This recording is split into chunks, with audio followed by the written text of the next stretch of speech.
안녕하십니까. 경희대학교 한방병원 김진성입니다. 이 시간은 트림이 너무 자주 나타난다고 호소하는 환자분들에 대한 내용인데요. 그 트림의 발생 원인과 또 적절한 한방치료 방법에 대해서 말씀드리도록 하겠습니다. 먼저 트림이 생기는 이유입니다. 트림은 식도와 위에서 기체가 소리를 내며 올라오는 현상이라고 이제 정의 내릴 수 있는데 누구나 이제 생리적으로 트림을 할 수가 있겠죠. 하지만 그 양이 지나치게 많다거나 또 자주 발생할 경우에는 병적인 트림이라고 볼 수가 있는데, 이러한 질병과 관련해서 한방에서는 애기라는 병명을 쓰고 있어요.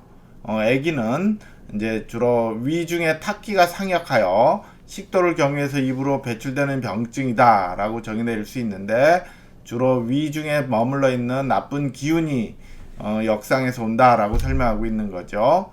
이와 관련해서 동의보감에서는 애기자 전출식기야라고 해서 음식과 관련된 위장 간의 이상이 주요한 발생 기전이다라고 설명하고 있습니다. 사실 누구나 경험하게 되는 생리적인 트림은 이제 우리가 삼킨 공기와 관련해서 나타난다라고 말씀드릴 수가 있습니다. 하루 중에 우리가 3리터 내외의 공기를 삼킨다 이렇게 알려져 있는데요. 물론 이제 음식을 섭취하면서 또 음료수를 마시거나 침을 삼키는 과정에서 공기를 삼키게 되는 것이지요. 이러한 공기는 상당수가 이제 트림을 통해서 제거가 되고요. 또 일부는 이제 장내로 내려가서 몸으로도 일부 흡수가 되지만 또 장내 생성된 가스와 같이 혼합이 돼서 방귀로 배출되게 되는데, 지나치게 공기를 많이 삼키는 잘못된 습관을 가질 수가 있어요. 이 경우는 첫째는 음식을 너무 빨리 먹거나 허겁지겁 먹으면서 공기를 많이 삼키는 거죠. 먹는 동안에 이제 말을 많이 하게 되면서 이제 자연스럽게 공기를 삼키게 되기도 하고요. 두 번째는 이제 음료수를 지나치게 목젖을 꿀떡꿀떡 하면서 삼키는 경우, 또 국을 마실 때 이제 후루룩 후루룩 하면서 삼키는 경우에도 공기를 과량 삼키게 되겠고요. 또 음료수를 빨대를 사용해서 삼키는 경우에도 공기를 같이 흡입되는 양이 늘어난다 이렇게 알려져 있고요. 네 번째는 이제 껌을 오래 씹거나 또는 탄산음료의 섭취가 많을 경우에 공기를 많이 삼킨다 이렇게 알려져 있습니다. 그러므로 이제 트림이 너무 잦다면 먼저 이런 잘못된 생활 습관이나 식습관이 있는지 점검해보고 이를 교정하는 게 필요하겠죠. 다음은 이제 병적인 트림의 경우인데요.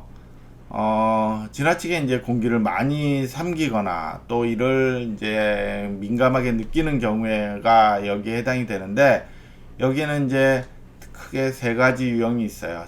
직접적으로 상부 위장 간의 어떤 기능성 질환이 있는 경우와, 또 이제 잘못된 어떤 정서적인 요인으로 공기를 많이 삼키거나 또 식도 내에 이제 머물러 있다가 배출하는 그런 습관을 잘못 갖고 있는 경우가 이에 해당이 됩니다. 이와 관련해서는 이 그림을 보면서 말씀을 드려야 되겠는데요. 첫 번째 A의 그림은 공기를 과량 삼키는 잘못된 경우에 해당이 되겠죠. 요거는 이제 위트림이라고 그래서 공기가 삼겨서 식도를 거쳐서 위에 이제 머물러 있다가 위 내 생성된 일부의 공기와 뒤섞여서 이제 배출이 되는 경우가 이에 해당이 되겠고요. 두 번째 B의 경우는 위 상부 트림이라고 해서 공기를 삼켰는데 이 공기가 위로는 진입되지 않고 식도에 머물러 있다가 빠르게 다시 배출이 되는 경우에 해당이 됩니다.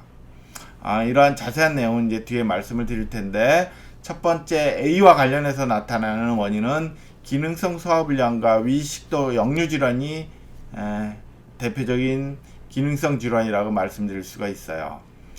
이 경우는 예를 들어 기능성 소화불량의 경우는 위에 상복부에서 더부룩한 느낌이나 그득한 느낌, 쓰리거나 가벼운 통증 이런 것들이 이제 주 증상으로 나타나는데, 이와 더불어서 음식물이 오래 머무르면서 팽만감과 더불어 가스의 생성이 더욱 많아지고요. 이를 이제 해소하기 위해서 트림이 이제 자주 나타나는 이런 양상이 올 수가 있고요.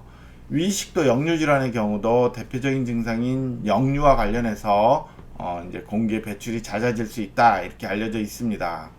이러한 환자들은 특징적으로 위 내용물의 배출이 저하되어 있고 또 이러한 상복부의 팽만감에 대해서 또 식도의 팽창감에 대해서 과민하게 느끼는 경향이 있다라고 알려져 있습니다. 그러므로 만성적으로 목에서 식도 부위나 이제 목에서 이제 상복부 가슴의 중앙 부위죠.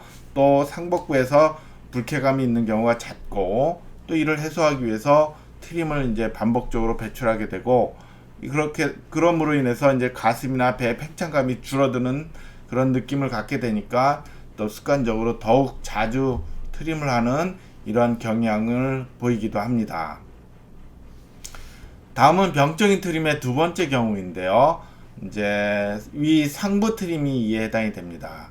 앞서 말씀드린 대로 B의 경우에 해당이 되겠죠. 공기를 과량 삼켜서 이를 배출하는 이러한 잘못된 습관을 갖고 있는 경우인데 이와 관련해서 삼킴과 관련된 근육, 횡격막의 근육 이런 것들을 수축화해서 공기를 일부러 삼킨 후 곧바로 배출하는 습관을 갖고 있는 경우가 해당이 돼요. 좀 이해하기 어려울 수 있는데 이와 관련된 영상을 잠시 보도록 하겠습니다. 이게 안 멈춰요. 보시는 것처럼 이러한 환자들은 트림을 반복적으로 하고 음식 섭취와 관련이 없으면서 그러니까 위에까지 공기가 진입이 안 되는 거예요. 그러니까 이제 음식 냄새가 뒤섞이지 않으니까 특정 냄새가 나지 않고 또 트림 소리가 이제 커서 일상생활에 많은 지장을 초래하게 되기도 하겠죠. 상당수의 환자분들이 불안이나 과도한 스트레스 또 강박적인 성격장애 신경성 과식증 이런 것들을 앓기도 하는데 이 지나치게 이제 두드러지게 이러한 증상이 없더라도 잘못된 이제 식도의 팽창감이나 위의 팽만감을 과민하게 느끼는 경향을 보인다 이렇게 알려져 있습니다. 다음은 공기 삼킴증인데요. 이제 이런 기능성 위장관 질환에 관련된 진단 기준인 로마 기준에서 객관적인 공기 삼킴에 관찰되거나 또는 측정되고 반복적인 트림이 있는 경우로서 일종의 트림 장애라는 질환과 관련돼서 오는 경우에 해당이 됩니다. 트림은 한방에서 액이라는 병증에 해당이 됩니다. 동의보감에서는 주로 이제 실내, 허에, 담에, 또 주에, 식적에, 부인에 등의 이제 어떤 나타나는 병의 유형에 따라서 이렇게 분류를 하고 있고요.